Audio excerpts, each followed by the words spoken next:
আমি একজন খ্রিস্টান হিসেবে আমার পবিত্র রাষ্ট্র হচ্ছে ইসরায়েল। এই কথা বললে হয়তো আপনারা অনেকে মনে দুঃখ পাবেন।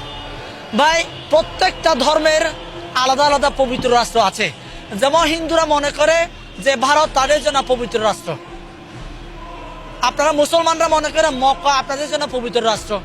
ঠিক তেমনি খ্রিস্টানরা মনে করে ইসরায়েল তাদের জন্য, পুরো পৃথিবীর যারা খ্রিস্টান আছে এরা মনে করে ইসরায়েল এদের জন্য পবিত্র রাষ্ট্র।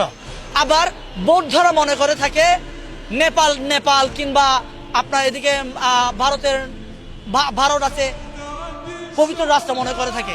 তাহলে আমি বলি, আমি একজন খ্রিস্টান হিসেবে আমি যদি আমার দেশের সার্বভৌম রক্ষা করার জন্য ইসরায়েলের বিরুদ্ধে আমি যদি আওয়াজ তুলতে পারি, তাহলে ভাই আপনারা মুসলমান হয়ে এই দেশের সার্বভৌম রক্ষা করার জন্য কেন আপনারা আওয়াজ তুলতে পারবেন না?